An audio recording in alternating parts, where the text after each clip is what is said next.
আপনারা জানেন আজকে আন্তর্জাতিক অপরাধ ট্রাইব্যুনাল ২ যেটি কিছুদিন আগে প্রতিষ্ঠিত হয়েছে, সেখানে আজকে আমরা জুলাই গণঅভ্যুত্থানে সংগঠিত মানবতা বিরোধী অপরাধ যেটি আশুলিয়া থানার সামনে সংগঠিত হয়েছিল ৫ অগাস্ট এবং সেখানে ৬ জনকে গুলি করে তাদের মধ্যে ৫ জনকে হত্যা করা এবং একজনকে জীবিত অবস্থায় আগুন দিয়ে পুড়িয়ে দেওয়ার অভিযোগে তদন্ত প্রতিবেদন প্রসিকিউশনের কাছে তদন্ত সংস্থা জমা দিয়েছিল। সেই তদন্ত প্রতিবেদনের ভিত্তিতে প্রসিকিউশন একটি ফরমাল চার্জ প্রস্তুত করে আনুষ্ঠানিক বিচারের প্রার্থনা করে আজকে ট্রাইব্যুনাল ২-এ জমা দিয়েছিল।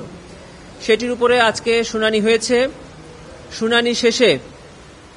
আন্তর্জাতিক অপরাধ ট্রাইব্যুনাল ২ এই অভিযোগে ১৬ জন আসামির বিরুদ্ধে ঘটনার অপরাধ আমলে গ্রহণ করেছেন। এই ১৬ জনের বিরুদ্ধে ৮ জন বিভিন্ন মামলায় গ্রেফতার থাকায় তাদেরকে প্রোডাকশন ওয়ারেন্ট মূলে ট্রাইব্যুনালে হাজির করতে বলা হয়েছে এবং বাকি ৮ জন সাবেক এমপি সাইফুল ইসলাম, সাবেক ডিআইজি নুরুল ইসলাম সহ বাকি ৮ জনের বিরুদ্ধে আন্তর্জাতিক অপরাধ ট্রাইব্যুনাল ২ গ্রেফতারি পরোয়ানা জারি করেছেন।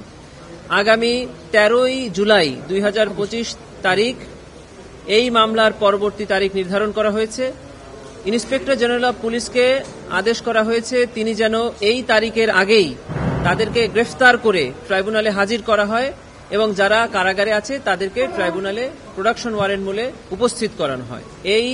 আজকের এই মামলায় দুটি পার্ট, একটি হলো সাবেক প্রধানমন্ত্রী শেখ হাসিনা, সাবেক স্বরাষ্ট্রমন্ত্রী এবং আইজিপি, এই ৩ জনের বিরুদ্ধে ট্রাইব্যুনাল 1-এ সেপারেট ট্রায়াল চলছে এবং বাকি এই ১৬ জনের বিরুদ্ধে ট্রাইব্যুনাল ২-এ আজকে যে ফরমাল চার্জ দাখিল হলো তার মধ্যে আলাদা বিচার প্রক্রিয়া শুরু হলো। সেখানে যারা নির্দেশ দিয়েছেন, যারা গুলি করেছেন এবং গুলির পরে যারা এই লাশে সরাসরি নিজ হাতে আগুন লাগিয়ে দিয়েছেন তাদের সকলকেই এই মামলার আসামি হিসেবে অন্তর্ভুক্ত করা হয়েছে। ঊর্ধ্বতন নেতৃত্বের দায়, যেটা আমাদের আইনের ৪-২ এবং ৪-৩ ধারায় সুপিরিয়র কমান্ড রেসপন্সিবিলিটি বলা হয়, মানে যারা তাদের সুপিরিয়র অবস্থানে থেকে তাদের অধীনস্থকে আদেশ নির্দেশনা প্রদান করে অপরাধ সংগঠনে সহায়তা করেন অথবা তাদের অধীনস্থরা অপরাধ সংগঠন করছেন এটা জেনেও তাদের অধীনস্থদের বিরুদ্ধে কোনো ব্যবস্থা না নেন, না বাধা প্রদান না করেন,